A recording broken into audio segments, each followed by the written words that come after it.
Welcome to the Pew! The Pew! The stinky show. And today... Michael wants to talk about club kids. Ever since he came back from Indiana... It's all club kids, club kids. Storage room. You have loads of club kid cards. Not only club kid cards, but invitations and stickers and posters and articles and just everything club kids. So we were trying to go through the club kid cards to figure out if either Michael or I have a complete set, or if we can make a complete set between our collections. There were three series of club kid cards. Which makes it even more complicated. Well, no, because they all look different. They do. They have a different style. So yeah, I don't have a complete set, and you don't have a complete set, and I actually don't know anybody that has a complete set. So I thought it would be a good idea to launch an initiative. Yes, an urgent plea. Nationwide, worldwide. This is the age of. This is a global village. This is a global alert. It's like an Amber Alert. Yes, but for club kid card alert. Missing club kid cards. So, but you won't get that horrible sound on your cell phone. Eventually. But we want to put, I'm going to put on my website, or on, it should be my website or the P website? It will be on the internet. It will be on the internet, and we will tell you where it is. But it's going to be, I'm going to list all of the cards that I have and all of the cards that Ernie has, and the cards that we can trade, and you'll see the cards that we're missing, and then whatever cards you have, maybe they can also post on the site what cards they have, and etc. Right, and what you're selling them for, or trading them for. What we can because they are trading cards, so we should be trading them, and it should be fair trade. And it should be fair trade. Like maybe. No slave labor. 20 Larry T's for one Michael Allen, or something like that. That's so just fair. To balance it out, And hear that, Larry? Maybe we should put points on each card, how much they're worth. I think the public should decide that. Okay. The viewers will decide. But I'm going to be doing that, and hopefully then more people will be able to get complete sets. Yes. And we'll be right back. All right. And now a word from our sponsor.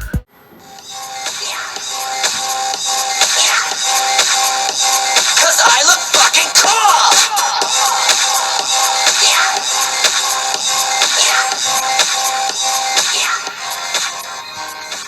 Welcome back to the Pew! Welcome back. Welcome back to the Pew! And today another very, very serious... yes, all kidding aside, no more, club kid cards. Put them down. Put them down and listen to this. Because this is serious Yes, stuff. you could very well be afflicted. It's a new disease, in fact. This is a disease that we believe is spreading worldwide. And could possibly... We think it started here in New York City. Right. And I think it's infected... Ground zero is New York City. It's infected millions at this point. So... We are going to help you self-diagnose. I've had it. You've had it. Yes, and in this case, you can only self-diagnose because it's such a new condition that the people in the medical field aren't even.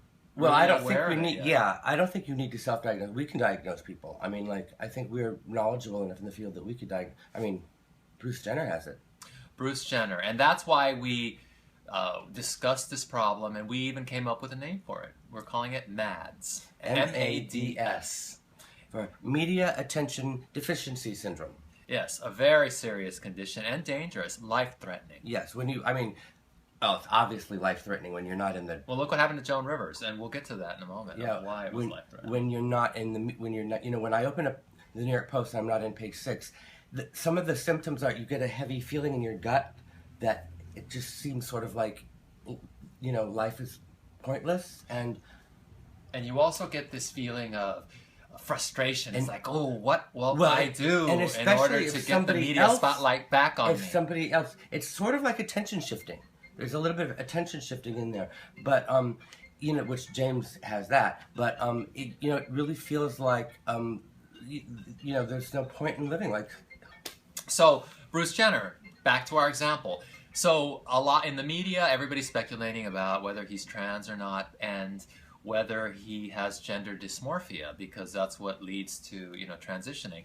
But we're positing the theory that he's suffering from media attention deficiency syndrome, Yes, that maybe he obvious. doesn't have It's obvious. gender dysmorphia, but that he's gotten to the point where he needs to do something so dramatic to get the media spotlight back on him and away from Well, his how could he not stepdaughters. have it living with the Kardashians? Because he's been eclipsed, yes, and he's total got eclipse of the of the sun. yeah.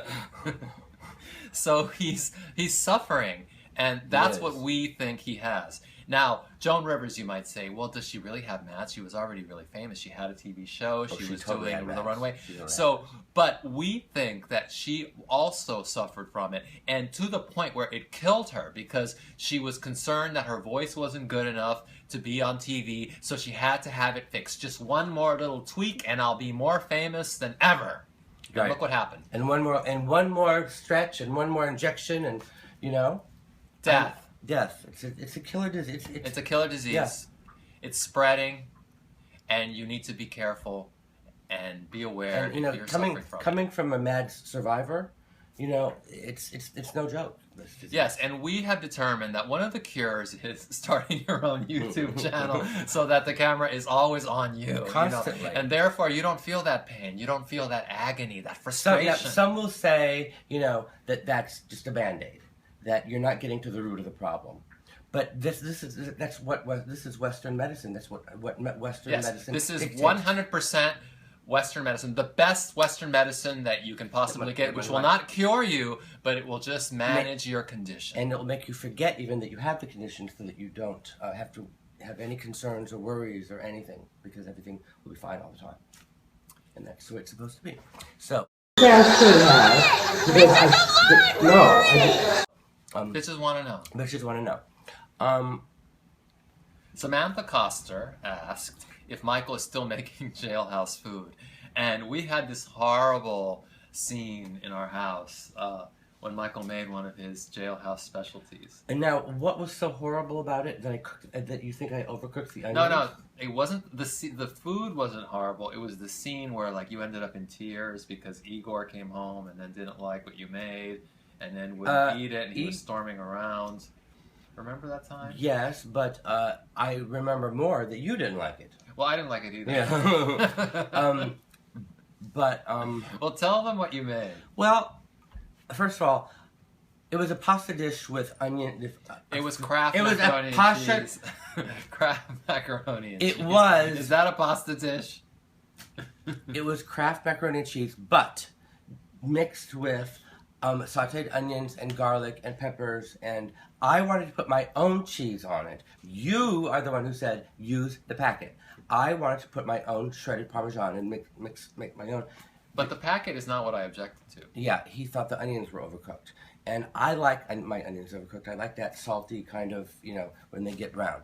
And Ernie They were black. At Ernie's age, he cannot take too much spice in his food. So everything is.